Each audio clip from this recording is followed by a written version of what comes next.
Сәлем достар! Плюс бәріне керек арнасына қош келдіңіз. Бүгін сіздерге ұйқы безінің аурулары туралы айтатын боламын. Арнамды жоғалтып алмау үшін тіркеліп қоңыраушаны басуды ұмытпаңыз. Видеоны аяғына дейін көріңіз. Қазақша контенттің дамуына өз үлесіңізді қосып, қолдау көрсете кетіңіздер. Ұйқы безі аурулары өте қауіпті болуы мүмкін, және оның туындауынан тек ауырсыну синдромы арқылы ғана күдіктенуге болады. Ұйқы безінің белгілі бір патология кезінде қалай ауыратынын және басқа қандай белгілері болатыны туралы айтатын боламын. Ұйқы безі ас қорыту жүйесінің органдарына жатады, өйткені ол ақуыздарды, көмірсуларды және майларды қорытуға арналған көп көлемдегі фермент бар ұйқы безі сөлін шығарады.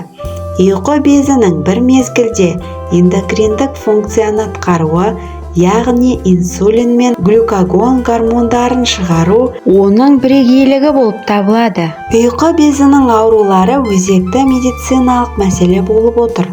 Қант диабетіне, яғни инсулин белсенділігінің бұзылуымен байланысты ауру. Бүкіл әлем бойынша миллиондаған адам шалдыққан. Панкреатит өлім-жітім саны көп болатын ең қауіпті патологиялардың бірі болып саналады. Ұйқы безінің қатерлі ісігі өмір сүру деңгейі 5 жылдан төмен ең қауіпті ісік түрлерінің бірі болып табылады екен.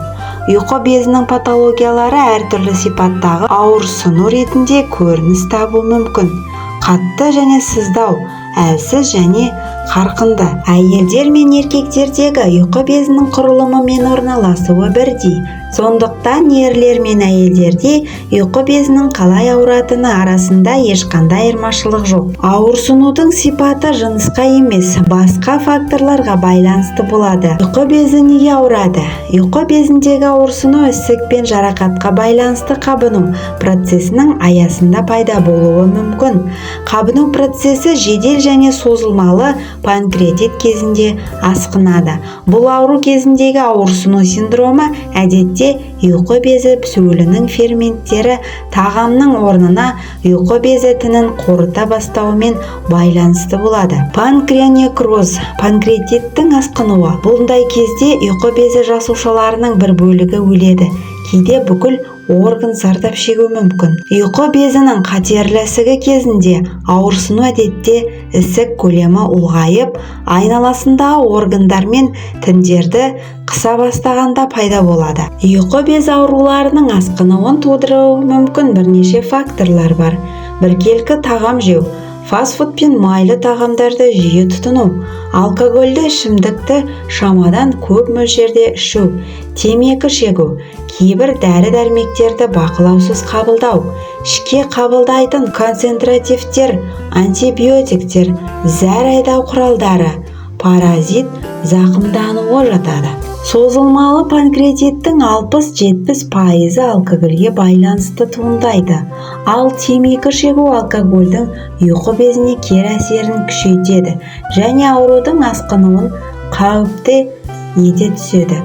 Егер ұйқы безінің қатерлі ісігі туралы айтатын болсақ, онда шамамен ауру анықталған жағдайдың 10%-ында ауру тұқым қуалайтын бейімділікке байланысты болады екен. Ұйқы безі қалай ауырады десеңіз, ұйқы безінің көптеген ауруларына ауырсыну тән. Көбінесе ауырсыну ошағы сол жақ қабырға астында және эпигастрий аймағында орналасқан. Бірақ адам арқамен жатқан кезде ауырсыну белге қарай ығысып, күшейе түсетін жағдайларда кездеседі. Ешкім тек ауырсыну синдромы негізінде диагноз қоя алмайды. Дегенмен дәрігер ұйқы безінің қалай ауыратынына байланысты белгілі бір проблеманы болжауы мүмкін. Қатты ауырсыну, көбінесе қатты ауырсыну сол жақ қабырға астында және асқазан аумағында пайда болады. Сонымен қатар белде және арқада болуы мүмкін, немесе бүкіл денені қамтуы мүмкін. Мұндай ауырсыну әдетте жедел панкреатит және созылмалы панкреатиттің асқынуы кезінде пайда болады. Ал алкоголь мен майлы тағамдар асқынуды өршітуі мүмкін. Панкреатит кезінде ауырсыну әдетте тұрақты және ауырсынуды басатын және спазмолитиктерді қабылдағаннан кейін бәсеңдемейді. Бірақ денені алға еңкейтсе немесе іштің жоғарғы бөлігіне салқын нәрсе қойса, ауырсыну синдромы әлсіреуі мүмкін. Егер сыздап ауырсынатын болса, бұл өткір және созылмалы ауру кезінде пайда болуы мүмкін. Қарқындылығы төмен біртіндеп күшейетін ауырсыну. Сыздаған ауырсыну созылмалы панкреатиттің соңғы сатыларында, ұйқы безінің атрофиясында жиі байқалады.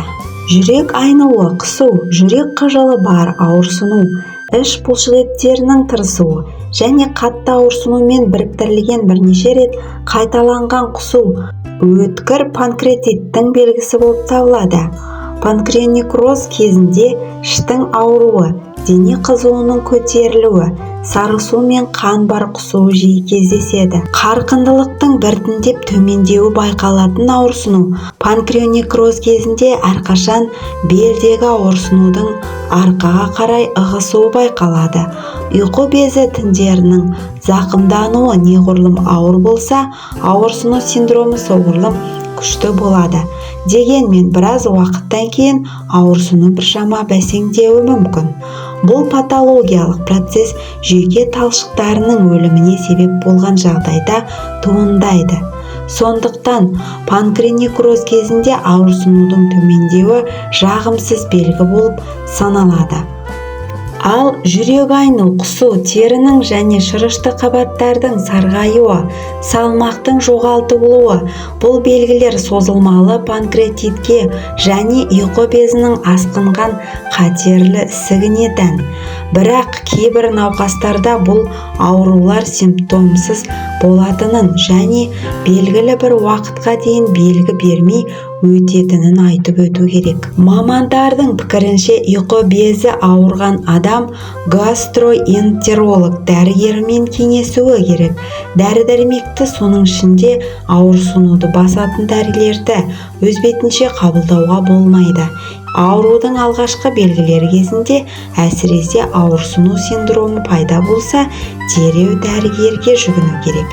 Жиі қойылатын сұрақтарға жауап беретін болсақ, ұйқы безінің аурулары өте қауіпті.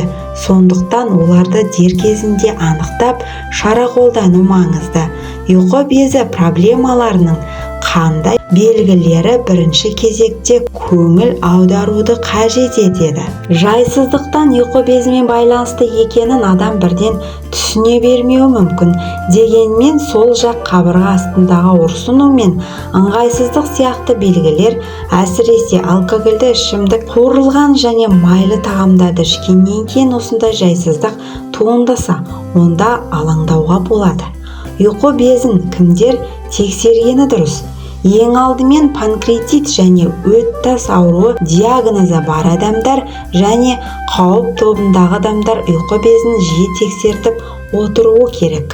Өт тас ауруларымен ауыратын науқастар, сондай-ақ алкогольді ішімдікті жиі шамадан тыс тұтынатындар, дәрі-дәрмекті бақылаусыз қабылдайтын, артық салмағы бар және қимылы аз өмір салтын ұстанатын адамдар жиі дәрігерге қаралып, ұйқы безінің ауруы ауыратындығына тексерілуі керек. Егерде сіздің ұйқы безіңіз ауырып, оның соңы панкреатитке ұласқан болса, ол тез жазылмайды, емі де ұзақ уақытты қажет етеді.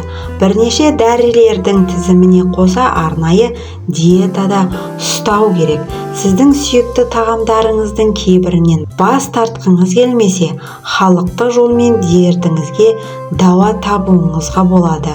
Ол үшін мына 4 емді қолдансаңыз болғаны. Аурулардан әп-сәтте-ақ айығасыз. Ұйқы безі ауруының белгілері: оң және сол жақ қабырғаның асты ауырады, іш өтеді, іш кеуіп, желденеді, жиі кекіру мазалайды, жүрек айниды. Егер сізді осы белгілер мазаласа, уақыт оздырмай тексерілу қажет. Қажетті ем шараларын жүргізуді кейінге қалдыра бермеңіз. Егер дәрігерге баруға уақыт таппасаңыз, онда осы ұсынылған емдерді қолдансаңыз болады. Аскөк дәні емдік тұнбаны дайындау үшін бір шай қасық аскөк дәнін 200 мг қайнаған суға саласыз. Ыдыстың қақпағын мықтап жауып тұндырып қойыңыз. Шамамен 1 сағаттан соң дайын болған тұнбаны сүзіп алып, бір жұтымнан күні бойы ішкен дұрыс. Сұлы ботқасы туралы айтатын болсақ, әжелеріміз ұйқы безін сұлының көмегімен емдегенін біріңіз біліп жатсаңыз, біріңіз білмейтін боларсыз. Сұлының қайсы түрі болса да ұйқы безіне шипа болатын қасиетке ие екендігі дәлелденген. Ем үшін 1 литр суды отқа қоясыз, қайнап шыққан соң жарты кесе сулы ұнтағын салыңыз. Баяу отта 10-15 минуттай қайнау керек. Белгіленген уақыттан соң отын өшіріп, ыдыстың қақпағын жауып қоясыз. Дайын болған ботқаны таңғы асқа жейсіз. Ескеретін жағдай, ботқаға майда, тұзда, қантта қосуға болмайды. Сондай-ақ лимон мен сарымсақ бұл рецепте ұйқы безінің ауруына ем болады. Оны дайындау үшін 2-3 дана лимон, 3 бас сарымсақ, 100 грамдық ақ желкен қажет. Панкреатиттен біржолата құтылғыңыз келсе, осы емді қоспаны әзірлеңіз. Алдымен қажетті заттардың бәрін тазалап, жуып, блендермен ұсақтайсыз. Bir келге езілген қоспаны шыны ыдысқа салып, тоңазытқышқа қойып қоясыз. Дайын болған қоспаны тамақтанудан 15 минут бұрын қабылдайсыз. Емді 3 ай жалғастырасыз. Сосын 2 ай үзіліс жасап, саулығыңызға қарай емді жалғастырсаңыз болады. Сондай-ақ қарақұмықтың да ұйқы безіне ем екенін білесіз бе? Ұйқы безі ауруына қарсы тұратын қарақұмық екенін айта кетейік. Бойыңызды билеген аурудан 10 күнде құлан таза айығу үшін 10 күн бойы кефирге бұқтырылған қарақұмық жеуге әдеттеніңіз. Ботқаны дайындау үшін 1 стақан қарақұмық жармасын жарты литр кефир құясыз. Қақпағын жауып түнде қалдырасыз. Таңертең жақсылап жейдітілген қарақұмықты таңғы асқа жейсіз. Егер тым көп тамақ жеуге үйренбеген болсаңыз, бұл мөлшерді 2-ге бөліп, таңертең және кешке жеуге де болады. 10 күннен соң емді тоқтатасыз. Арада 10 күн өткізіп, қажет болса тағы қайнатыңыз. Қандай да бір ауруға шалдыққан болсаңыз, алдымен дәрігерлік кеңестен өткеніңіз дұрыс. Өз денсаулықтарыңызды күтіңіздер. Сіздерге айтылған кеңестер пайдалы болған болса, арнама тіркеліп, өз пікірлеріңізді жазып, қоңыраушаны басуды ұмытпаңыздар.